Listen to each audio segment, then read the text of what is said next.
Hello and welcome back to my channel. I'm going to be yapping today about my Candida cleanse.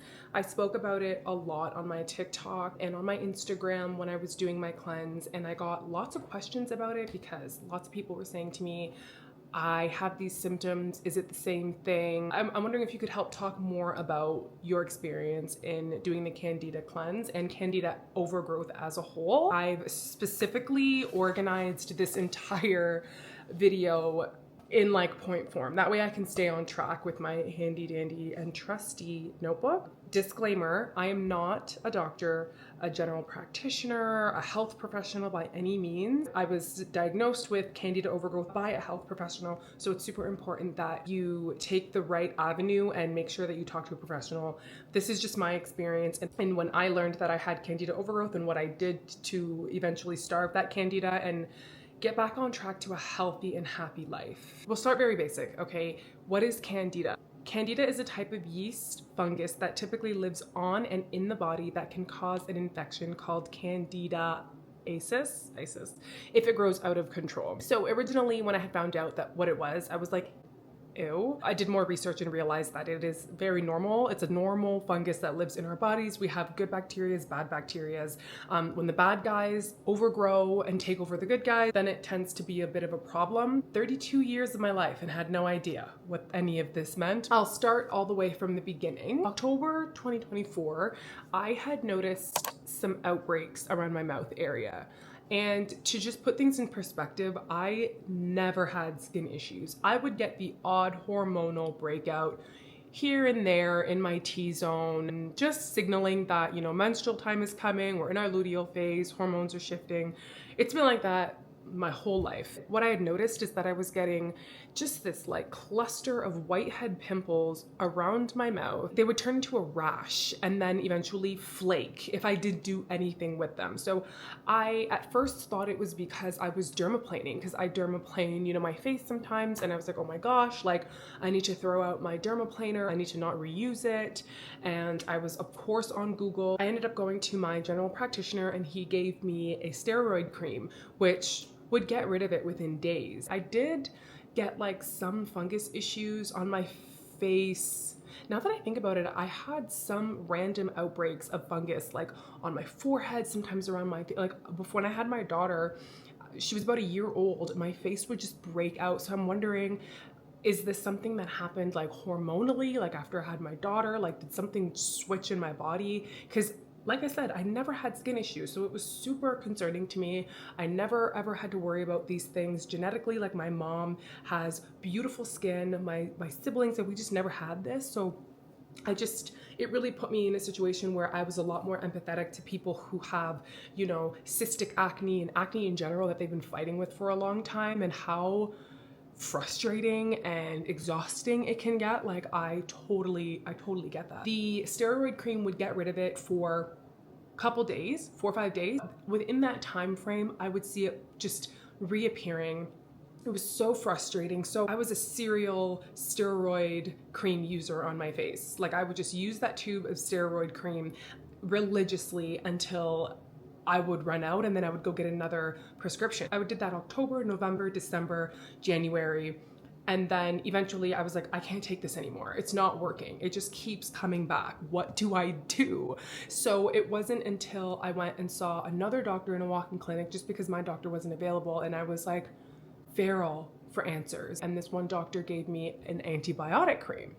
So once he gave me the antibiotic cream, it worked for maybe about a month, but then came back again. And he had told me in that initial appointment that if it didn't work, we're going to go with an oral antibiotic. And I was like, great, excellent. I got another tube of the antibiotic cream. It didn't work. And then I was like, this is driving me crazy. Like, what am I going to do?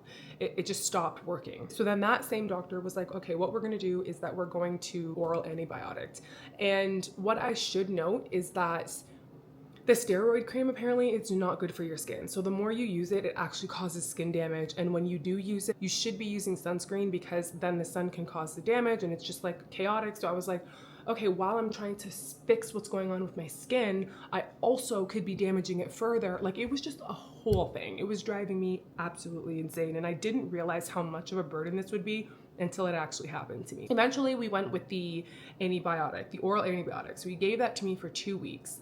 It didn't go away for the whole 2 weeks I was taking it. I was hoping to see some sort of progress with my skin, and it just would not go away. It was driving me crazy. And then by the end of the antibiotics, when I was finished it, and trust me, I was taking them on time with food. I did not miss a single dose because I was determined to get rid of this stuff on my face. So then at that point, it went away. And then, so that must have been around March. That would have been around March. March comes around, my skin is clear, but then, oh my goodness, I am introduced to a whole new stack of symptoms. And extreme fatigue, to the point where no matter how much sleep I got, I was drained by 2:30 to 3 o'clock in the middle of the day. My coworkers were asking me if I was okay. Like I would visibly, like I would look like this while I was at work. Like my eyelids were so heavy, I could, like there were weights on them. Like I would be at work like this. I would just be sitting there like trying to pay attention, trying to like focus, trying to like it wouldn't even be a huge task that I was doing at work. Like I would be engaged in a conversation with a coworker and they would be like, "Are you okay?" Because I just was drained. I'm a sleeper. I sleep minimum 7.5 hours a night. Sometimes I'll get a full 8. Sometimes I go for a little bit longer. I couldn't shake it. Like I just couldn't figure out what was happening. Cravings for sugar and refined carbs. Every single time I had a meal, I needed to eat something sweet right after. I needed something with, whether it would be chocolate. And then even after that, like I would still be craving stuff, and I already have a pretty big appetite, and I know that about myself, but it would get to the point where I was snacking on like chocolate chips, like, you know, the chocolate chips that you use for baking. I put them in like, you know, pancakes and stuff, but like while I'm cooking pancakes, I'm like eating chocolate chips. Like it was like a never ending and insatiable feeling for sweets. I would get the sweets, I would have the sweets, but I would want more sweets. It was absolute insanity. I really do watch my menstrual cycle as well. Like I'm very in tune with it. I know when I'm going into my luteal phase. I know when things are about to get to the point where I'm like, okay, period's coming, I'm feeling this. I was feeling like that all the time. Like it felt like a luteal phase on repeat every single day for the 28 days of my cycle. Inflammation, I was bloated, had a painful bloat. My face was super puffy and super just inflamed. Insane, stubborn weight gain, like the heaviest I've ever been. And I would work out and work out and work out, and no matter what I do, I just couldn't lose weight. Like there was a time where I could have a goal for like a trip and eat in a caloric deficit and then drop 10 pounds like that. I just couldn't stick to anything. I would set up like this meal plan, my calories. I would do intermittent fasting to help me cut those calories so I could, you know, eat less and work out, and like that's the formula, right? Eat less, work out, burn fat, lift weights, walk, do some cardio, and the weight will come off. I would quit the second day into the new meal plan or the new exercise plan. Like I couldn't stick to anything. All of this, and I'm like, this just doesn't make sense. But keep in mind that I'm not piecing any of this together. Like I have no idea. I'm not into gut health. I have not a single clue like what any of this means. So I do have a naturopath. I see her twice a year. I initially started going to a naturopath because of my premenstrual dysphoric disorder, so PMDD, which is a way more extreme version of PMS.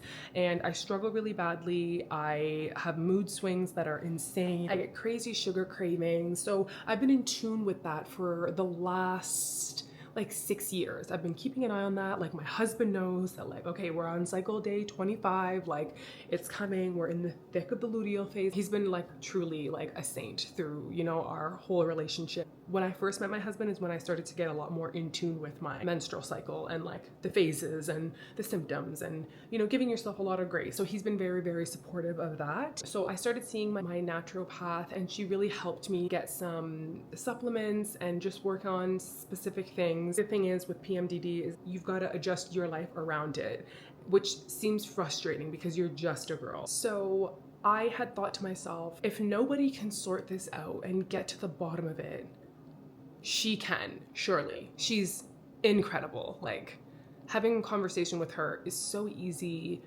I just feel like she doesn't look at me like I'm crazy when I'm talking to her about any of my symptoms. In a perfect world, healthcare for me is a general practitioner that you go to to do your blood work, to do, you know, do all your checkups, to do your pap smear, to do all the things that you need to do for your overall health, right?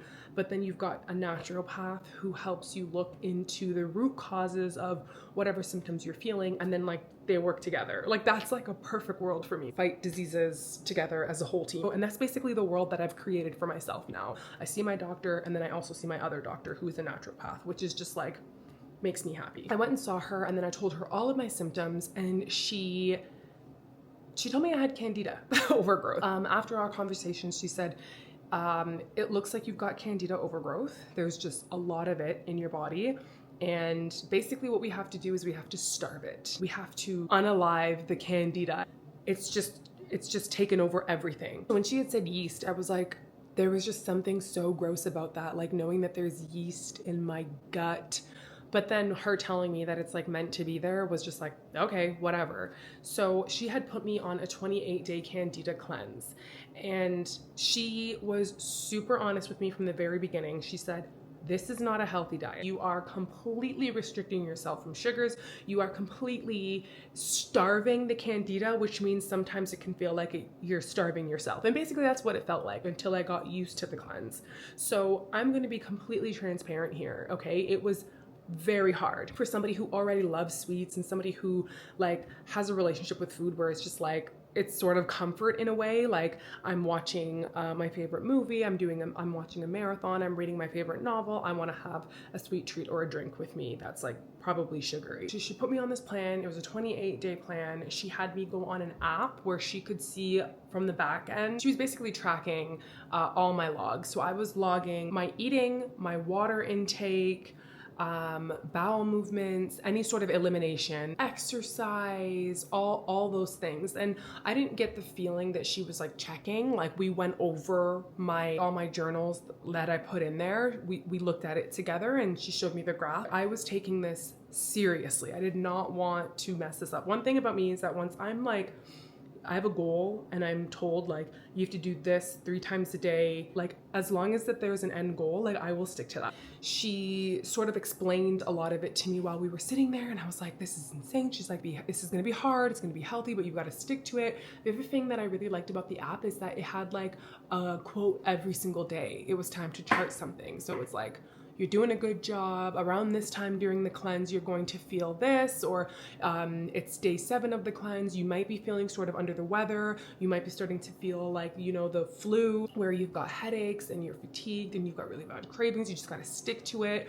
A big thing that helped me with that is sparkling water, just because the carbonation made me feel a little bit more full. So I was drinking lots of sparkling water with lime and lemon. You had to eat like sour sort of foods, like foods that are like sauerkraut. It sort of makes sense because the Candida likes the sugar, likes the carbs, it likes all that stuff, just like I do. Giving it more of that caused it to thrive more. And the other thing that I found really interesting that did not happen to me is that Candida can show up in different ways, right? Other people get it through, from what I've seen on TikTok, people can get thrush on their tongue, so like a really white coating on their tongue. Some people get yeast infections, and I was like, wow, that's so interesting, because I didn't get any yeast infections at all. It showed up on my face through perioral dermatitis eventually in the end. I don't know if I said that, but in the end it was perioral dermatitis, which is a clear indicator of yeast or parasite or something. That's why it's really important to talk to your own health practitioner, your own doctor, because that way your symptoms might not be the same as mine, but you could get the same diagnosis as me. So you should talk to somebody either way. So she had told me that I needed to plan this diet before I started. So going into any sort of diet or any sort of change in what you're eating can be very difficult, especially if it's different to what you're used to. So she had said to me, like, don't do it right away. You know, you're doing 28 days of this. Start in a week, start in 2 weeks, start whenever you feel you need to, and then I'll see you after. In that 2 weeks, I'm not kidding, I watched so many videos on Candida. And like, I just remember walking around this apartment just being like, I can't believe I didn't grasp this. I can't believe this is like, this is happening. I cannot believe that I have this overgrowth and I had no idea, but now I'm so happy that I have the answers, and am I gonna be able to do this? So I had to go to the grocery store. I had to completely change how I was eating. And the hard part was cooking for my husband and my daughter, and then them going to get like ice cream or like something, you know, that I clearly wasn't able to have. Like that was probably the hardest part, that I was doing it alone. But there were some points where my husband was like willing to make changes with me. Instead of rice, he was fine with like quinoa, and we just like made that switch out easier. So anything that is good for your health, my husband's more than willing to make that change. So the more and more I looked into it, the realization just became like, this is sort of like the keto diet. I did do that diet back in like 2018, 2019, and I lost a lot of weight. I was younger, I was about like 25, turning 26, and I dropped like 20 pounds in like 3 months. To make things easier for those who are watching this video, I figured that I would just list off the foods that were in and that were out. The foods that I could freely eat: low carb veggies like artichoke, asparagus, avocado, beets, bok choy, broccoli, Brussels sprouts, cabbage, carrots, cauliflower, celery, and chives. Cucumber, eggplant, garlic, green pepper, greens like spinach, mustard, beets, Swiss chard, collard, and kale. Leek, lettuce, dark green, okra, and onions. Then in your proteins, organic is best. I totally understand that it costs an arm and a leg just to get things that aren't even organic these days in the grocery store. So try your best if you can. If you can't, then I imagine it's okay, because there are some things that I didn't get that were organic and I still did fine. So organic chicken, turkey, lamb, and eggs. Actually, it doesn't say steak on here, which is crazy because I had steak, but anywho. Plant-based proteins are good, so lentils, split peas, soybeans, beans, quinoa. Like quinoa was my saving grace, And then unprocessed nuts and fats. So almonds, Brazilian nuts, cashews, hazelnuts, pecans, pine nuts, walnuts, pumpkin seeds. Pumpkin seeds were good. I snacked on those a lot. Extra virgin olive oil, sunflower oil. I just did olive oil, which was, you know, fine. Healthy fats, avocado oil, probiotic rich foods, yogurt with live and active cultures that are unsweetened. At first she was like, just make sure that it's like unsweetened, like try to stay away from it. Don't have a whole lot of it, just do a little bit of Greek yogurt. So I did that. Kefir was another one. I didn't really do that. So fermented foods like kimchi, sauerkraut, things that I never would have thought that I would have ever had were on the list. All spices, garlic spices, herb spices, all those things. Buckwheat was on there as well. I didn't really go with that. I just picked one of the whole grains, and it was just quinoa. It was the most versatile, I think, in my opinion. I would snack on raw veggies, radishes, broccolis. I stayed away from carrots. I just did all of those types of vegetables. Tofu was another good one for protein-rich foods. Eggs, fish, chicken, turkey. I had turkey bacon, but I had to make sure that there was no sugars in that. And then the stuff that you have to avoid, so sugary snacks and desserts, candy, pastries, soda, fruit juices, white bread, white rice, pasta, potatoes, processed foods. All of it is just not real food. It's so cheap and easy to get our hands on, but like I've been doing a better job since doing the Candida cleanse to just like keep that stuff out of the house. Once in a while it's there, you know, little snacky snack, fine, but I try to keep that stuff out of the house as a whole. Milk, dairy, ice cream, soft cheeses. I didn't have any cheese. If you do drink alcohol, it's off the table. No alcohol, beer, wine, liquor, and any sorts. Gluten-containing grains, so wheat, barley, rye. I had a gluten-free rolled oats, like a bag of gluten-free rolled oats, like the really big one from Costco. I thought maybe that would be good. I still stayed away from it just to be safe. Then I started to feel really good by week 2, but then started to like we would go out to the park, and then my daughter would get some ice cream, and I would like, you know, practice my discipline and just feel like I can't have that. So I wouldn't have it, but I would take her to have it. And it just got to the point that I was eating twice a day and was fasting for like 16 to 18 hours because I truly just wasn't hungry. I drank a lot of water, a lot of sparkling water, a lot of flat water. And before bed, I would have some chamomile tea, the cup of calm. It's chamomile and mint. I still drink this every night before bed. It's my favorite. And then the lemon and ginger, just super good for your gut, a perfect post meal. The types of things that I was eating before were just very much like, I would have, you know, eggs, a hash brown, like a bag of hash brown. I would have an oat latte. Like, we know how terrible oat milk is. I've completely cut that out of my diet as well, with vanilla syrups. I wasn't super conscious of the things that I was putting into my body, and just wasn't aware of the impacts that it would have on my body and on my face and on my mental. Like, all of this is connected. I had learned so much when I did this diet, and I was happy that I did do it. I had asked her if Greek yogurt was fine, because she said that yogurt was not on the list, but she said I'm okay with just a little bit. No sugary yogurts, like all the sugary things you can't have. You can't have them. You can't have, what are those sweeteners? Like those 0-calorie sweeteners, those were not on the list either. Like, it was miserable. The only sweetener that she allowed was stevia. I would make myself an almond milk matcha latte with stevia.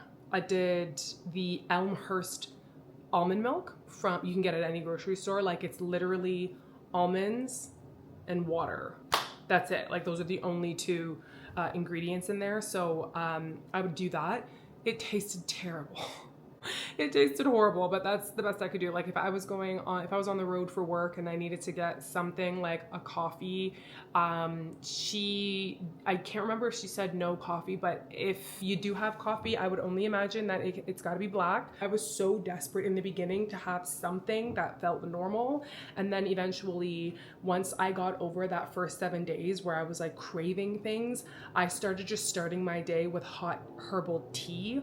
So peppermint tea, ginger tea, any sort of herbal tea. I didn't have any black tea. That wasn't, like, we couldn't have that. Any breads, even though like sourdough is probably the better option for your gut, I still couldn't even have that either, because it would just, the Candida was going to thrive on that anyway. So anything that the Candida wanted and thrived off of, I could not have, which was like so hard. A couple examples of the foods that I ate in the mornings: I had probably 2 tablespoons of sauerkraut. The reason why sauerkraut is good is because it is a natural probiotic for the gut, and it's a good one. So sometimes I would just take a tablespoon and just eat it. Like, because if I was starving and desperate to eat something, I would just eat that. I would have like 4 eggs. I would make an omelet, just season it up. All seasonings were good. And then what I would do is that I would have my omelet in like a circle, and then I would flip it in half, like a half pie, and then cook it that way. And then I would take it off the skillet, and then I would take some plain Greek yogurt, just a little bit, and then I would mix it up with some black pepper, onion powder, garlic powder, mix it all up, and I would put a dollop on that on top of the omelet, and then I would stick some arugula and then some cherry tomatoes as well. And then I would do like a side of quinoa. In the beginning, because I was so hungry, the first 2 weeks I was like having a really big breakfast because I needed to eat something. So I would eat a big breakfast of Candida Cleanse approved foods. That way I just felt like I wasn't starving myself. So I'd have that, and I would drink so much water. Like, I didn't do a really good job at monitoring my water intake. Like, I did the best I could, because that was important. Sparkling water was huge. Like, that saved me. I would have like 3 or 4 bottles of sparkling water just to like get me through the day. I would drink a little bit of almond milk or like some hazelnut milk, just something to get me like, you know. But then eventually, after the first 2 weeks, like, I didn't have a super big craving for anything really. I started to see the opposite happen. Like, I just wasn't hungry. Like, there are times where I would just wake up in the morning, I would have a shot of apple cider vinegar, which was, I had a really good, it was like a $10 bottle of apple cider vinegar that my husband got from the health food store. I think it's Whyte somewhere, I forget what it's called, but it was like organic. It was so potent.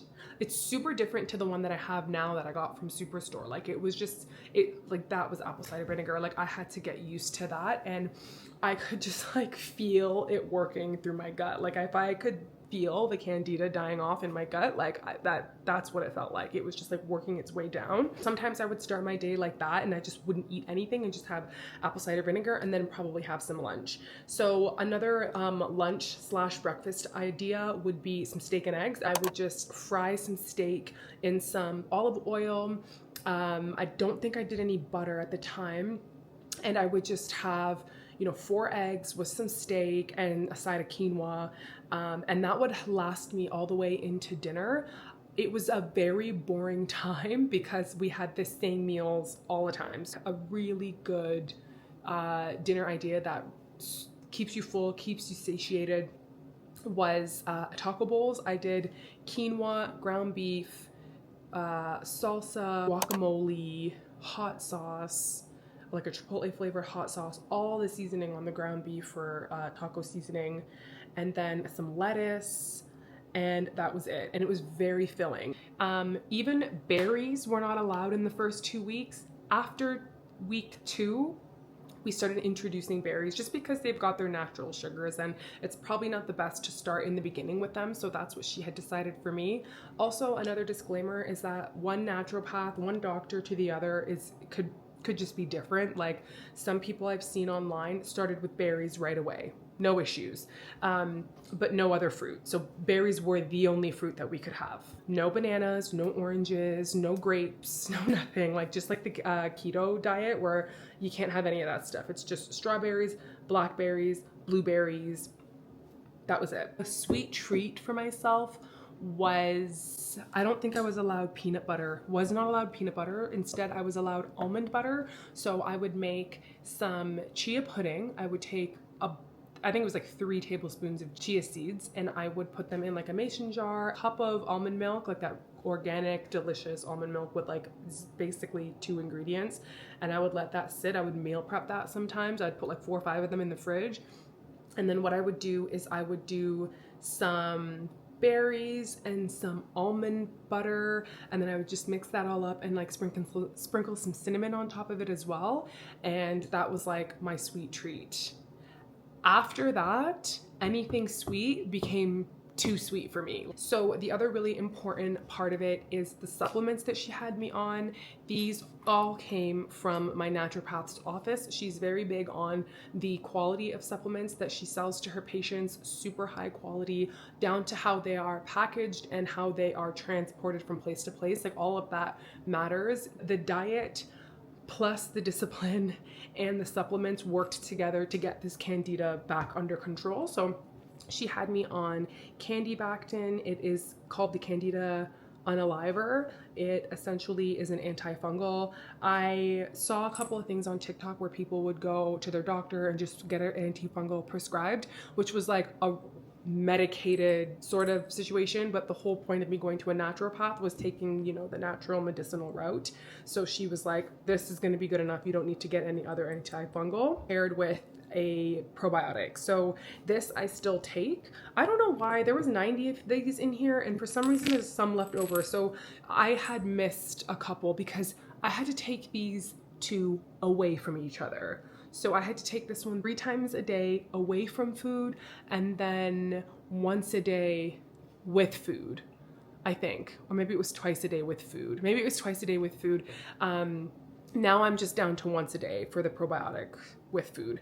I continue taking that. But then, so I think that's probably why I ended up with some leftover, because it was just hard to stay on top of that. At one point I had like written down like how many times I have to take it and put it on the bottle so I wouldn't forget. But those are the 2 she had me on. I don't have any more left, but she had me on my omega-3s as well. That's just a normal supplement that I usually get refilled when I see her. So she wanted me to take those, and then I was taking vitamin D as well. It definitely was a task, and it was like, it was so exhausting, but once I got used to it, like anything in life, it just got easier. It became a lifestyle change. It became something that my body actually ended up thanking me for. The other really important part of it is actually the exercise. She recommended continuing exercising. So I was doing some weight training. I was doing a lot of walking. I was walking every single day, sometimes twice a day, when the weather was nice enough. Exercise and the sweat helps the Candida sort of leave your body as well. So any way that it can exit, make sure that it can. So it exits through elimination, urine, bowel movements, sweat.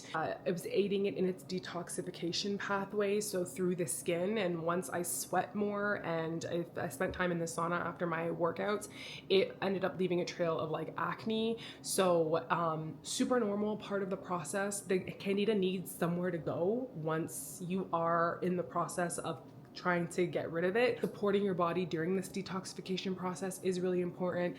Drinking lots and lots of water to just make sure it has somewhere to exit, because you don't want it to stay there once it's like dying out of your body. I often wonder, like, you know, if I had not reached out to my naturopath, like, would have I just let this continue on? Like, what sort of other health issues and complications would I have run into? So I'm happy that I made the decision to go and talk to her about it, because she had a solution. And that's the beauty about a naturopath. I am not against general practitioners and like family doctors by any means, but what I love about having a naturopath is that they get to the root cause instead of, you know, saying, here are some antibiotics. Because had I known that, I would have said, no, I won't take the antibiotics. Let me sort this out first, and then maybe I won't even need the antibiotics, because then I'm just going to go and do the Candida cleanse and fix it that way. After I finished and wrapped up the diet, we discussed how to like bring back some of the healthier foods, bringing the dairy back in because it's a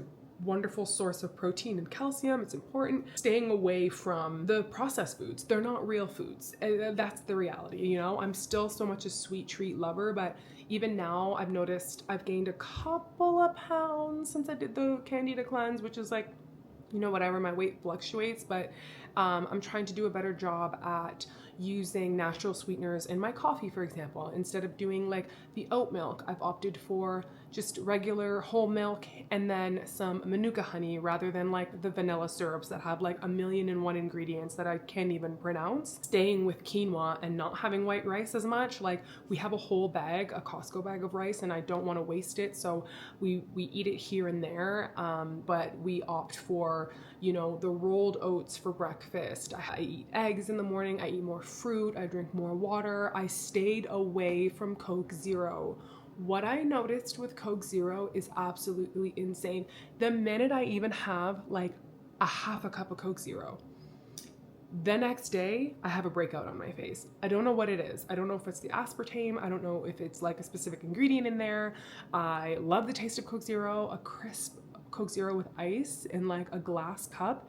So good, but I can't have it. Coke Zero, Pepsi Zero, even the regular Coca-Cola, or I really thought that I was doing myself a favor by cutting out regular Coca-Cola and then going to Coke Zero instead. I thought it was like, okay, good, 0 calorie, la-di-da-di-da. But then I noticed that I was breaking out. You just can't go back. You just can't have those things because your body's going to reject it somehow. It's crazy. It's like since I've done the Candida cleanse, my body's sort of said like, no more. I don't want these things, you know? And of course I'm gonna have a sweet treat here and there, but like every time I do, I make sure that I have a cup of herbal tea after. I make sure that I drink lots of water. We don't keep sugary drinks in the house. Like, we don't get juice boxes, Cokes, pop, any of that stuff. We try to keep it out of the house, just because I've also noticed that I don't bloat as much after I have my meals. Like, I don't feel like exhausted. I have so much energy. The only thing that I wish that I really want to get better at is getting back in the gym. And that's not just because I'm too tired, it's just because there's no time, and that's also not an excuse. So I need to get back to that as well. And right now I'm working with my naturopath on like meal plan that she put me on, where I have a specific set amount of calories. She calculated my macros to my weight and stuff, and I think I'm gonna see her again in the new year so we can talk about like what we want to do next. I gotta update her with my blood work, and we're just going to continue working together. I think it's super important to check in with a naturopath. Feels like I'm being much more proactive when I'm working with a naturopath, because it's just like we're getting to the bottom of things, and that's what's really important to me.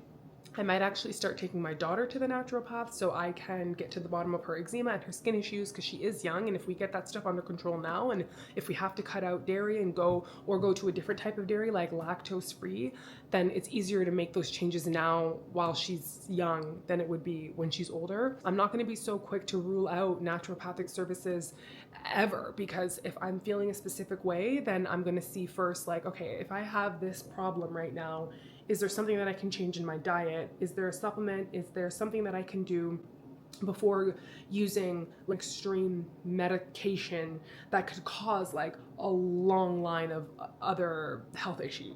Like, that is just me. You know, I still think going to my doctor is important. I'm going to continue going to my family doctor. So unfortunately, sometimes you have to make some sort of sacrifice, not only look better, where if it's your skin or bloating or weight loss, but also to feel better from the inside. Like I feel like I can focus more, I can take on more tasks without feeling exhausted, without burning out. My skin is looking unbelievable. I haven't had any perioral dermatitis. I'm not entirely sure how many times a year I should do a Candida cleanse. I'm not sure if it's something that I should do once or twice a year. But I know for sure it's something that I cannot do without the help of my naturopath. Like, I cannot do it without somebody who's holding me accountable. Like, I could go and ask her to get me these supplements again, and I could follow the same plan, but my health concerns might be different in a year than they were now. If you have any other questions, I'm more than happy to talk in my DMs. I hope that I covered everything here. I'm happy I did this cleanse. Honestly, it was a huge game changer for me, but I'm going to try really hard to start documenting more of, like, you know, fitness and working out, because I haven't been doing a good job at that. So I've always struggled a lot with weight loss and like just stuff like that. But like, I obviously would be nice to lose a couple more pounds. However, just overall optimal health and feeling good is super important to me anyway. So with that being said, thanks so much for watching this video. If you, like I said, if you have any questions, reach out to me on my DMs at amaljwilliams on Instagram or TikTok, and I will see you at the next video. Bye.